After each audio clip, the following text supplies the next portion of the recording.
And welcome to the Writer's Life, the place where you get the sights, sounds, smells, taste of my particular writer's life, where you get the truth about the writer's life. Subscribe if you haven't already, tap the bell for notifications, punch the like button so you don't miss out on one single exciting video. And by pressing the like button, punching the like button, you also help with the algorithm, YouTube's algorithm. And maybe the video gets shared a little bit, right?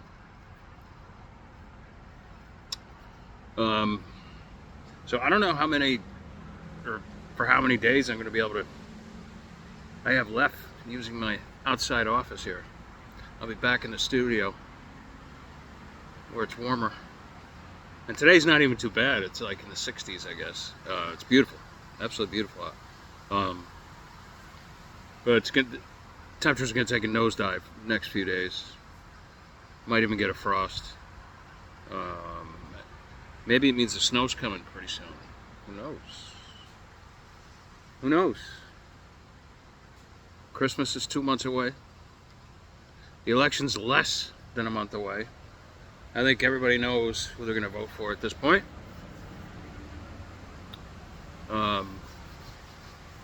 Things have really changed now that the Middle East is blown up again, and or even I shouldn't say again, but the war has accelerated into something very dangerous. Not that it wasn't dangerous before. And we gave all these billions of dollars to Zelensky again, while the people who were ravaged by Hurricane Helene were offered $700 apiece. And many of those people were denied it. And then Mayorkas came out and said, like, we don't have any more money. These people hate you, folks. They absolutely hate you. They want you replaced. They want you out. You ever get the feeling like you're like living in your parents' house and like they're kind of like, can you leave now? You know, there was a time we liked you. You were cute, and you were young, and you had a lot of potential, but you suck now. So get out. That's what it feels like. It must especially feel like that to the poor people of Helene and the poor people of Springfield, Ohio, and so many other places in the United States that have just been screwed to the wall by their own people, their own government. You know, just... And they're in your face about it. Anthony Blinken put up a tweet the other day that was like, we're so proud we just gave $200 million to Hezbollah in Lebanon. Yes, we did. And the people in Helene, that were victimized by Hurricane Helene, we don't care about that. Might sound like I'm being cynical, but this is exactly what's happening. I'm just reporting what's happening. You know, you interpret it any way you want. It's up to you. You might be like, hey, this is the way it should be. We have to sacrifice so that others around the world can,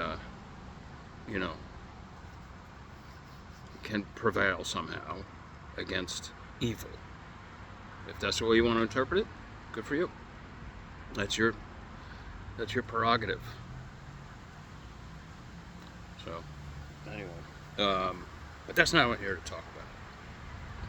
I was reading an article about a conference that kind of went under the... Oh, did you see that?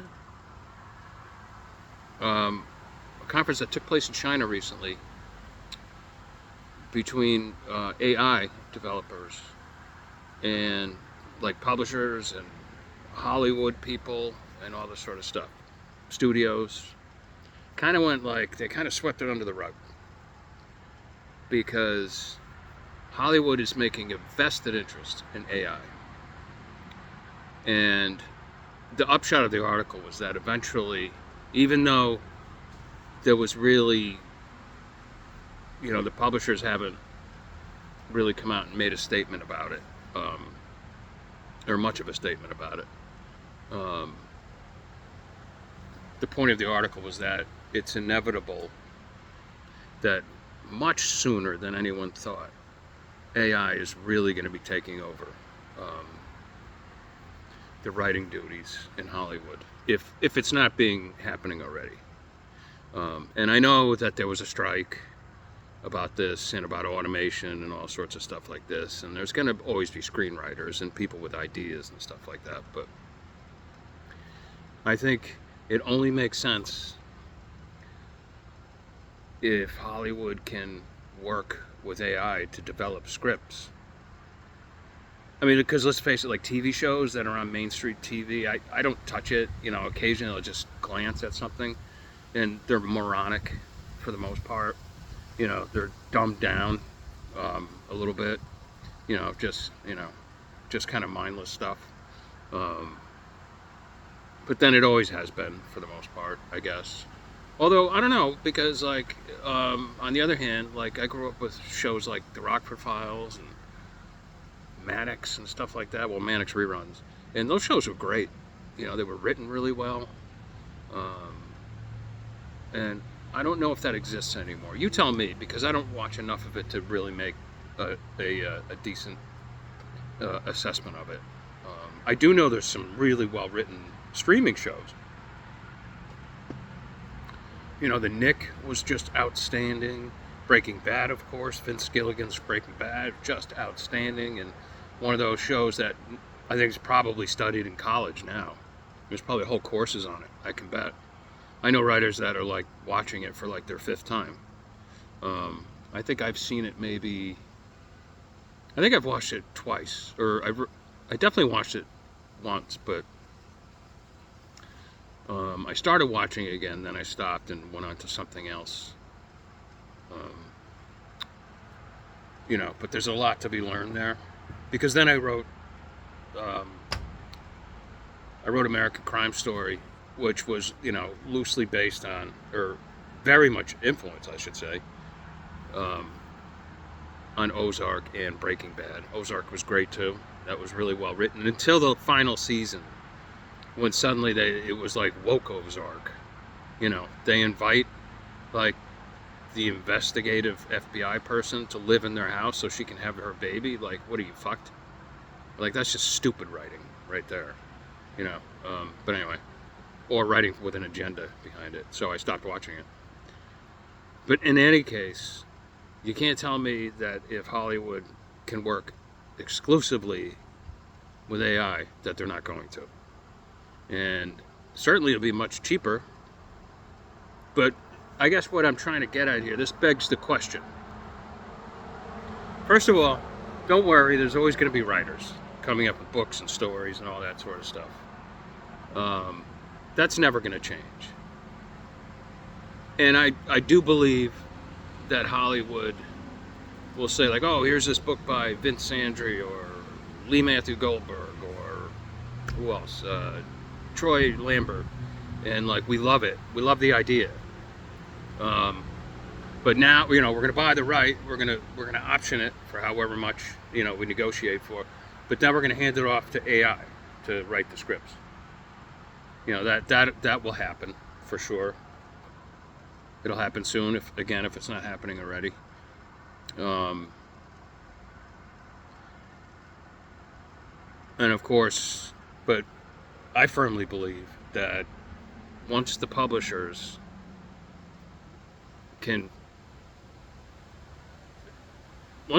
are satisfied with genre novels written by AI that are as good if not better than some of the novels they're getting, even from their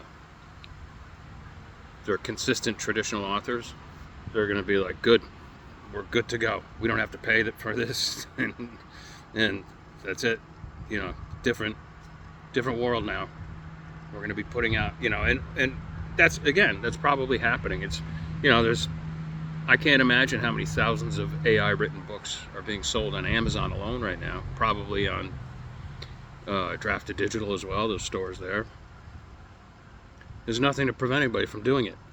You know, I can draft it. I can come up with an AI story, put it on Substack, and, you know, it's going to be a piece of shit. But and people would be like, wow, what happened to Vin? He used to be a great writer. I don't know if I'm great, but you know what I'm saying. Or a good writer.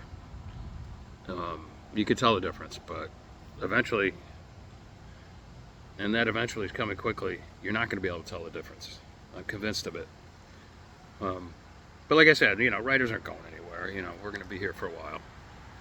50 years from now, 25 years from now, I shouldn't say 50, maybe like 25 years from now, there will still be writers. But, you know, I don't know if you won't want your children going to college for it, you know, because it'll just be something that, you know, it's an art that you took up, and there'll be like a niche audience maybe for your books or something like that.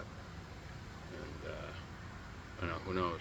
But anyway, I just thought it was very interesting that this whole thing took place in China, because China's taking the lead on AI, and they see the value in it. You know,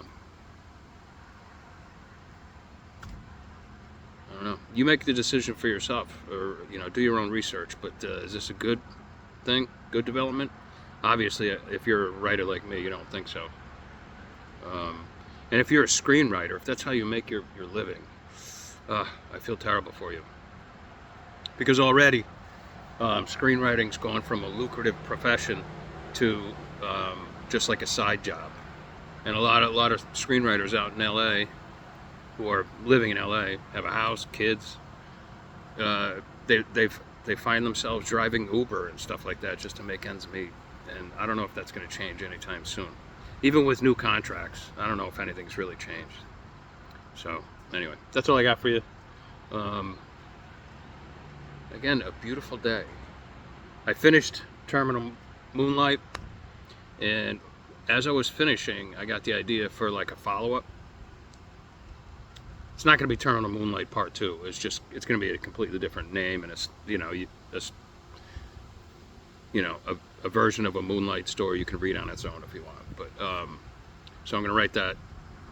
I thought I was going to start it this afternoon. I actually have sort of started it, but I got to finish up the edit for Tarantulas at 30,000 feet. I had a cover released today, so check that out. It's a really good cover. And that'll be coming probably at the latest next week. It's a 100-page novella. It's a quick, fun read. You could read it like on a Saturday afternoon and just escape and have fun with it. All right, and don't forget, the new Steve Jobs is out, the Blackmailer. It's going great. It hit all the hot new bestseller lists that I wanted it to, and we ran a promo all weekend for it. And I think right now the price is normalized, but I think another promo is coming up in a week or two. I'll let you know about it. All right, and then that's it. Then it's going to be normalized forever. All right, you guys. I will talk to you, if not tomorrow, in a couple of days. And ciao, ciao.